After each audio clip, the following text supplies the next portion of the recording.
ওম শান্তি। আজকের তারিখ হলো 16 এপ্রিল 2024। প্রাত মুরলি। ওম শান্তি। বাপদাদা মধুবন। আজকের মুরলিতে বাবা বলেছেন, মিষ্টি বাচ্চারা, তোমাদের শতপ্রধান হতে হলে বাবাকে ভালোবেসে স্মরণ করো। পারশনাথ শিব বাবা তোমাদের পারস্পরিক মালিক বানাতে এসেছেন। তো বাবা বলেছেন যে মিষ্টি বাচ্চারা, তোমাদের শতপ্রধান হতে হলে বাবাকে ভালোবেসে স্মরণ করতে হবে। আর পারশনাথ শিব বাবা তোমাদের পারস্পরিক মালিক বানাতে এসেছেন। প্রশ্ন: তোমরা বাচ্চারা কোন একটি কথার ধারণার দ্বারা মহিমা যোগ্য হয়ে যাবে?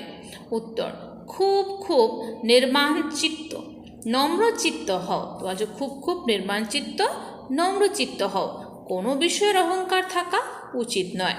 খুব মিষ্টি হতে হবে। অহংকার এলেই শত্রু বেড়ে যায়। উঁচু অথবা নিচ পবিত্রতার আধারে হয়। যখন পবিত্র তখন সম্মান আছে, অপবিত্র হলে মাথা নত করতে হয়। ওম শান্তি। আত্মাদের পিতা শিব বাবা বসে বাচ্চাদের বোঝাচ্ছেন। বাবাও বুঝতে পারেন আমি এই বাচ্চাদের বোঝাই। এই কথাও বাচ্চাদের বোঝানো হয় যে ভক্তি মার্গে ভিন্ন ভিন্ন নামের অনেক অনেক চিত্র তৈরি করা হয়েছে। যেমন নেপালে পারশনাথের পূজা করা হয়, তার বিশাল মন্দির আছে, কিন্তু কিছুই নেই। 4টি দরজা আছে, 4টি মূর্তি আছে। চতুর্থ মূর্তিটি কৃষ্ণের রাখা হয়েছে। এখন কিছু পরিবর্তন হলেও হতে পারে। এবার পারশনাথ তো নিশ্চয়ই শিব বাবাকে বলা হবে। মানুষকে স্পর্শ বুদ্ধি তো তিনিই করেন। অতএব সর্বপ্রথমে তাদের এই কথা বোঝাতে হবে। উঁচু থেকে উঁচু হলেন ভগবান, পরে হলো সম্পূর্ণ দুনিয়া। সূক্ষ্ম বতনের সৃষ্টি তো নেই, পরে থাকেন লক্ষ্মীনারায়ণ বা বিষ্ণু। বাস্তবে বিষ্ণুর মন্দির হলো ভুল। বিষ্ণু চতুর্ভুজ, 4 ভুজধারী কোনো মানুষ তো হয় না। বাবা বোঝান এই লক্ষ্মীনারায়ণকেই একত্রে বিষ্ণু রূপে দেখানো হয়েছে। লক্ষ্মীনারায়ণ তো দুজনেই আলাদা। সূক্ষ্মবতনে বিষ্ণুকে 4টি ভুজা দেওয়া হয়, অর্থাৎ দুইজনকে একত্রে চতুর্ভুজ করা হয়েছে। যদিও এমন কেউ হয় না। মন্দিরে যে চতুর্ভুজ দেখানো হয় সেটা হলো সূক্ষ্মবতনে। চতুর্ভুজকে শঙ্খ, চক্র, গদা, পদ্ম ইত্যাদি প্রদান করা হয়। এমন কিছুই হয় না। বাচ্চারা, চক্রও তোমাদের কাছে থাকে। নেপালে বিষ্ণুর বিশাল চিত্র ক্ষীর সাগরে দেখানো হয়। পূজার দিনে 1 তুর দুধ ঢালা হয়। বাবা একটি করে কথা ভালো করে বোঝান। এমনভাবে বিষ্ণুর অর্থ কেউ বোঝাতে পারে না, কেউ জানেই না। এইসব তো স্বয়ং ভগবান বোঝাচ্ছেন। ভগবান বলা হয় শিব বাবাকে। তিনি তো একজন, কিন্তু ভক্তি মার্গে অনেক নাম রেখে দিয়েছে। তোমরা এখন অনেক নাম উল্লেখ করবে না। ভক্তি মার্গে অনেক ধাক্কা খায় সবাই, তোমরাও খেয়েছো। এখন যদি তোমরা মন্দির ইত্যাদি দেখবে তো সেই বিষয়ে বোঝাবে যে উঁচুর থেকে উঁচু হলেন ভগবান, সুপ্রিম সোল, নিরাকার পরমপিতা পরমাত্মা। আত্মার শরীর দ্বারা বলে ও পরমপিতা। তার মহিমাও করা হয় জ্ঞানের সাগর, সুখের সাগর।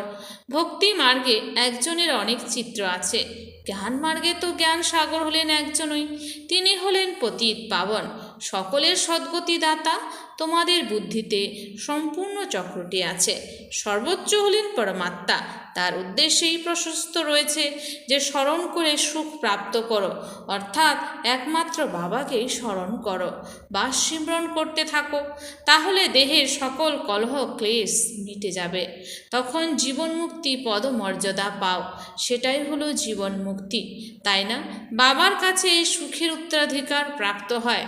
কেউ একজন তো পাবে না, রাজধানী থাকবে নিশ্চয়ই, তাই না? অর্থাৎ বাবা রাজধানী স্থাপন করছেন। সত্যযুগে রাজা, রানী, প্রজা সব থাকে। তোমরা জ্ঞান প্রাপ্ত করছো, ফলে বড় কুলে জন্ম নেবে। তোমরা এখন বাবার এই জ্ঞান প্রাপ্ত করছি, তার ফলে আমরা পরে বড় কুলে জন্ম নেব। অনেক সুখ প্রাপ্ত হয়। যখন ওই স্থাপনা হয়ে যায় তখন ছিছি আত্মারা সাজা ভোগ করে ফিরে যায়, নিজের সেকশনে গিয়ে স্থির হবে। এত সব আত্মারা আসবে, তারপরে বৃদ্ধি হতে থাকবে। এই কথা বুদ্ধিতে থাকা উচিত যে উপর থেকে কিভাবে আসা হয়। এমন তো নয় 2টি পাতার পরিবর্তে 10টি পাতা একসাথে আসা উচিত। না, নিয়ম অনুযায়ী পাতার উৎপত্তি হয়। এ হলো বিশাল বৃক্ষ। দেখানো হয় একদিনে লক্ষ জনের বৃদ্ধি হয়ে যায়। প্রথমে বোঝাতে হবে সর্বোচ্চ হলেন ভগবান, পতিত পাবন, দুঃখহর্তা, সুখকর্তাও হলেন তিনি। যে পাঠধারী দুঃখে থাকে তাদের সবাইকে সে সুখ প্রদান করেন। দুঃখ দেয় রাবণ। মানুষ এই কথা জানে না যে বাবা এসেছেন। আমরা গিয়ে একটু বুঝে আসি। অনেকে বুঝতে বিচলিত হয়ে যায়, অর্থাৎ বাইরে বেরিয়ে যায়। যেমন স্নান করতে গিয়ে পা পিছলে গেলে জলের তলায় ডুবে যায়। বাবা হলেন অনুভবী, তাই না? এ হলো বিস্ময় সাগর। বাবা তোমাদের ক্ষীর সাগরের দিকে নিয়ে যাচ্ছেন, কিন্তু মায়ারূপী কুমির ভালো ভালো মহারথীদেরকেও গ্রাস করে নেয়।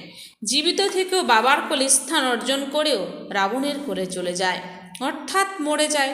তোমাদের অর্থাৎ বাচ্চাদের বুদ্ধিতে আছে সর্বোচ্চ হলেন বাবা। তিনি সৃষ্টির রচনা করেন। সূক্ষ্মবতনের হিস্ট্রি জিওগ্রাফি তো নেই। তোমরা যদিও সূক্ষ্মবতনে যাও, সাক্ষাৎকার করো এইসব ভক্তি মার্গের চিত্র। এখনও পর্যন্ত ভক্তি মার্গ চলে আসছে। ভক্তি মার্গ পূর্ণ হলে এইসব চিত্র আর থাকবে না। স্বর্গে এইসব কথা ভুলে যাবে। এখন বুদ্ধিতে আছে যে চতুর্ভুজ রূপে লক্ষ্মীনারায়ণ 2 রূপে আছেন। লক্ষ্মীনারায়ণের পুজো করা অর্থাৎ চতুর্ভুজের পুজো করা। লক্ষ্মীনারায়ণের পুজো করা অর্থাৎ চতুর্ভুজের পুজো করা। লক্ষ্মীনারায়ণের মন্দির অথবা চতুর্ভুজের মন্দির একই কথা। এই দুইয়ের জ্ঞান অন্য কারণেই। তোমরা জানো এ হলো লক্ষ্মীনারায়ণের রাজত্ব। বিষ্ণুর রাজ্য তো বলা যাবে না, তিনি রক্ষণাবেক্ষণও করেন। সম্পূর্ণ বিশ্বের মালিক, তাই বিশ্বের রক্ষণাবেক্ষণ করেন। শিব ভগবানুবাজ, আমি তোমাদের রাজ্য শেখাই, নিজেকে আত্মা নিশ্চয় করে বাবাকে স্মরণ করো, তো এই যোগ অগ্নির দ্বারা বিকর্ম বিনাশ হবে। ডিটেলে বোঝাতে হয়। বলো, এও হলো গীতা। শুধু গীতায় কৃষ্ণের নাম লিখে দেওয়া হয়েছে, সেটা তো ভুল। সবার গ্লানি করা হয়েছে, তাই ভারত তমপ্রধান হয়েছে। এখন হলো কলিযুগে দুনিয়ার অন্তিম সময়। এই সময়কে বলা হয় তমপ্রধান, আয়রন এজ। যারা শতপ্রধান ছিল তারাই 84 জন্ম নিয়েছে। জন্ম মরণে তো অবশ্যই আসতে হবে। যখন পুরো 84 জন্ম নেওয়া হয় তখন বাবাকে আসতে হয় প্রথম নম্বরে। কোনো একজনের কথা নয়, এনার তো সম্পূর্ণ রাজধানী ছিল, তাই না? আবার হবে নিশ্চয়ই। বাবা সবার জন্য বলেন, নিজেকে আত্মা নিশ্চয় করো, বাবাকে স্মরণ করো, তাহলে যোগ অগ্নি দ্বারা পাপ বিনষ্ট হবে। কাম চিতায় বসে সবাই শ্যাম বর্ণ হয়েছে, এবারে শ্যাম বর্ণ থেকে গৌর বর্ণে পরিণত হবে কিভাবে, সেসবও বাবাই শেখান। কৃষ্ণের আত্মা নিশ্চয়ই ভিন্ন ভিন্ন নাম রূপ নিয়ে আসে হয়তো। যারা লক্ষ্মীনারায়ণ ছিলেন তাদেরই 84 জন্মের পরে পুনরায় এই রূপ ধারণ করতে হবে। সুতরাং তারই অনেক জন্মের অন্তিম জন্মে এসে বাবা প্রবেশ করেন। তারপরে তিনি সেই শতপ্রধান বিশ্বের মালিক হন। তোমাদের মধ্যে থেকেই পারশনাথের পূজা করা হয়, শিবেরও পূজা করা হয়। তাদেরকে নিশ্চয়ই শিব এমন পারশনাথ বানিয়েছেন। টিচার তো চাই, তাই না? তিনি হলেন জ্ঞানের সাগর। এখন শতপ্রধান পারশনাথ হতে হলে বাবাকে খুব ভালোবেসে স্মরণ করো। তিনি সবার দুঃখ হরণ করেন। বাবা তো হলেন সুখদাতা। এ হলো কাটার জঙ্গল। বাবা এসেছেন ফুলের বাগান তৈরি করতে।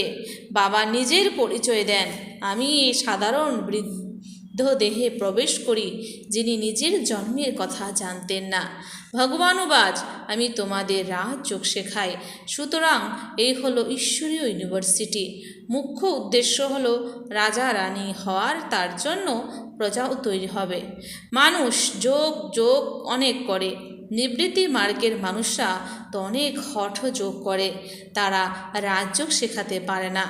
বাবার যোগও হলো এক প্রকারের যোগ, শুধু বলে নিজেকে আত্মা নিশ্চয় করে আমি পিতা, আমাকে স্মরণ করো।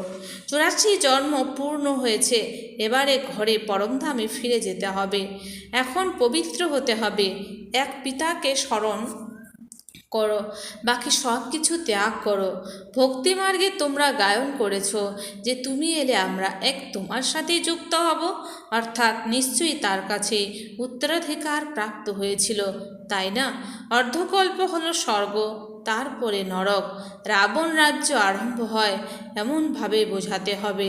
নিজেকে দেহ ভেবো না, আত্মা হলো অবিনাশী, আত্মাতে সম্পূর্ণ পাঠ নিহিত আছে।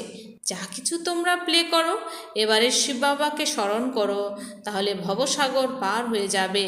সন্ন্যাসীরা পবিত্র থাকার দরুন তাদের অনেক সম্মান করা হয়, সবাই মাথা নত করে পবিত্রতার কথায় উচ্চ বা নিজ নির্ধারণ হয়। দেবতারা হলেন সর্বদা উচ্চ, সন্ন্যাসীরা এক জন্ম পবিত্র থাকেন, পরের জন্ম তো বিকার দ্বারাই জন্ম হয়। দেবতারা থাকেন সত্যযুগে। এখন তোমরা পাঠ পড়ছ এবং পড়াচ্ছ, কেউ আবার পড়ে কিন্তু অন্যকে বোঝাতে পারে না, কারণ ধারণা নেই। যে অন্যকে বোঝাতে পারে না, ভাবতে হবে তার ধারণা নেই। বাবা বলেন তোমাদের ভাগ্যে নেই, তো বাবা কি করবেন? বাবা বসে যদি সবাইকে আশীর্বাদ করেন, তাহলে তো সবাই স্কলারশিপ পেয়ে যাবে। তারা ভক্তিমার্গে আশীর্বাদ করে, সন্ন্যাসীরাও এমন করে। তাদের গিয়ে বলবে আশীর্বাদ করুন যাতে সন্তান হয়। আচ্ছা, তোমার সন্তান হবে, কন্যা সন্তান হলে বলবে ভবিতব্য, পুত্র সন্তান জন্ম নিলে বাহ বাহ করে চরণে গিয়ে উপস্থিত হবে। আচ্ছা, আর যদি মারা যায় তো কান্নাকাটি করে গুরুকে গালাগালি করবে। গুরু বলবে এইসব তো ভবিতব্য ছিল, তাহলে বলবে আগে বলেননি কেন? কেউ মরে আবার বেঁচে ফিরে এলেও ভবিতব্যই বলা হবে। সেসব ড্রামাতে নির্দিষ্ট আছে। আত্মা কোথায় লুকিয়ে থাকে, ডাক্তাররাও দেখে মনে করলো যে লোকটি মারা গেছে, দেখা গেল পরে হয়তো বেঁচে উঠল। চিতায় শুয়ে অনেকে বেঁচে ওঠে। কেউ একজন কাউকে বিশ্বাস করে মানতে শুরু করলো, তো অনেক অনেক মানুষ মানতে শুরু করে দিল। বাচ্চারা, তোমাদের অনেক নির্মাণ চিত্ত, নম্র হয়ে চলতে হবে, অহংকার যেন একটুও না থাকে। আজকাল যদি কাউকে একটু অহংকার দেখাবে, তাহলেই শত্রুতা বেড়ে যাবে। খুব মিষ্টি হয়ে চলতে হবে। নেপালেও এই আওয়াজ ধ্বনিত হবে, বাচ্চারা এখন তোমাদের মহিমা হওয়ার সময় নয়, তাহলে তো তাদের আখড়াগুলো সব উড়ে যাবে। বড় বড় মানুষ জেগে উঠে সভায় বসে শোনালে তাদের পিছনে অসংখ্য মানুষ এসে যাবে। কোনো এমপি বসে যদি তোমাদের মহিমা করে যে ভারতের রাজ্য এই কুমারেরা ব্যতীত কেউ শেখাতে পারবে না, এমন এখনও কেউ নেই। বাচ্চাদের তীক্ষ্ণ বুদ্ধিযুক্ত ও বিস্ময় সৃষ্টিকারী হতে হবে। অমুকে অমুকে কিভাবে ভাষণ করে তা শেখা উচিত। সার্ভিস করার যুক্তি বাবা শেখান। বাবা যে মুরলি চালাচ্ছেন অ্যাকুরেট তেমন মুরলি কল্প কল্প চালিয়েছেন নিশ্চয়, ড্রামায় নির্ধারিত আছে। প্রশ্ন উঠতে পারে না যে এই রকম কেন। ড্রামা অনুসারে যা বোঝাবার প্রয়োজন ছিল সেসব বুঝিয়েছেন, বোঝাতেই থাকেন। লোকেরা অসংখ্য প্রশ্ন করবে, তাদের বলো প্রথমে মনমনা ভব হয়ে যাও। বাবাকে জানলে তোমরা সব কিছুই জেনে যাবে। বাবাকে জানলে আমরা সব কিছুই জেনে যাব। আচ্ছা, মিষ্টি মিষ্টি হারানিধি বাচ্চাদের প্রতি মাতা পিতা বাপ দাদার স্মরণে স্নেহ সুমন আর সুপ্রভাত। আত্মাদের পিতা তার আত্মারূপী বাচ্চাদের জানাচ্ছে নমস্কার। আমরা সমস্ত আত্মারূপী বাচ্চারা জানাই মাতা পিতা বাপ দাদাকে স্নেহ সুমন আর নমস্কার। ধারণার জন্যে মুখ্য সার। 1 নাম্বার, সার্ভিসের যুক্তি শিখে খুব তীক্ষ্ণ বুদ্ধিধারী এবং বিস্ময় সৃষ্টিকারী চমৎকারী হতে হবে। তো বলছে সার্ভিসের যুক্তি শিখে খুব তীক্ষ্ণ বুদ্ধিধারী এবং বিস্ময় সৃষ্টিকারী চমৎকারী হতে হবে। ধারণা করলে তারপরে অন্যদের ধারণ করাতে পারবে। যখন আমরা নিজে ধারণ করব তখন অন্যকে ধারণ করাতে পারবো। ঈশ্বরের পড়াশোনার দ্বারা নিজের ভাগ্য নিজেই তৈরি করতে হবে। তোমাদের ঈশ্বরের পড়াশোনার দ্বারা নিজের ভাগ্য নিজেই তৈরি করতে হবে। 2 নাম্বার, কোনো বিষয়ে এতটুকু অহংকার দেখাবে না, খুব মিষ্টি ও নির্বাচিত হতে হবে। মায়ারূপী কুমিরের থেকে নিজেকে সুরক্ষিত রাখতে হবে। কোনো বিষয়ে এতটুকু যেন অহংকার দেখাবে না। খুব মিষ্টি ও নির্বাচিত হতে হবে। মায়ারূপী কুমিরের থেকে নিজেকে সুরক্ষিত রাখতে হবে। বরদান, যা ঘটে গেছে তাকে শ্রেষ্ঠ বিধির দ্বারা অতিক্রান্ত করে দিয়ে স্মরণিক স্বরূপ বানানো পাস উইথ অনার ভব। যা ঘটে গেছে তাকে শ্রেষ্ঠ বিধির দ্বারা অতিক্রান্ত করে দিয়ে স্মরণিক বানানো পাস উইথ অনার ভব। পাস্ট ইজ পাস্ট, তো হতেই হবে। সময় আর দৃশ্য সব পাস হয়ে যাবে, কিন্তু পাস উইথ অনার হয়ে প্রত্যেক সংকল্প বা সময়কে পাস করো। বলছে কিন্তু পাস উইথ অনার হয়ে প্রত্যেক সংকল্প বা সময়কে পাস করো, অর্থাৎ যা কিছু অতিক্রান্ত হয়ে গেছে তাকে এরকম শ্রেষ্ঠ বিধির দ্বারা অতিক্রান্ত করো। তো যা কিছু অতিক্রান্ত হয়ে গেছে তাকে এই শ্রেষ্ঠ বিধির দ্বারা অতিক্রান্ত করো। যে অতীতের কথা স্মরণে আসতেই ওয়াহ ওয়াহ এর বোল হৃদয় থেকে বেরিয়ে আসে। অতীতের কথা স্মরণে আসতে ওয়াহ ওয়াহ এর বোল হৃদয় থেকে বেরিয়ে আসে। অন্য আত্মারা তোমাদের অতীত হয়ে যাওয়া স্টোরি থেকে শিক্ষা গ্রহণ করবে। তো অন্য আত্মারা আমাদের অতীত হয়ে যাওয়া স্টোরি থেকে তারা শিক্ষা গ্রহণ করবে। তোমাদের অতীত স্মরণিক স্বরূপ হয়ে যাবে। তখন কীর্তন অর্থাৎ কীর্তি গাইতে থাকবে। তখন তারা কীর্তন আর কীর্তি গাইতে থাকবে। স্লোগান, সব কল্যাণের শ্রেষ্ঠ প্ল্যান বানাও, তবে বিশ্ব সেবাতে সাকাশ প্রাপ্ত হবে। সব কল্যাণের শ্রেষ্ঠ প্ল্যান বানাও, তবে বিশ্ব সেবাতে সাকাশ প্রাপ্ত হবে। সব কল্যাণের শ্রেষ্ঠ প্ল্যান বানাও, তবে বিশ্ব সেবাতে সাকাশ প্রাপ্ত হবে। আচ্ছা, ওম শান্তি। ধন্যবাদ বাবা আজকের এই সুন্দর মিষ্টি মুরলির জন্য।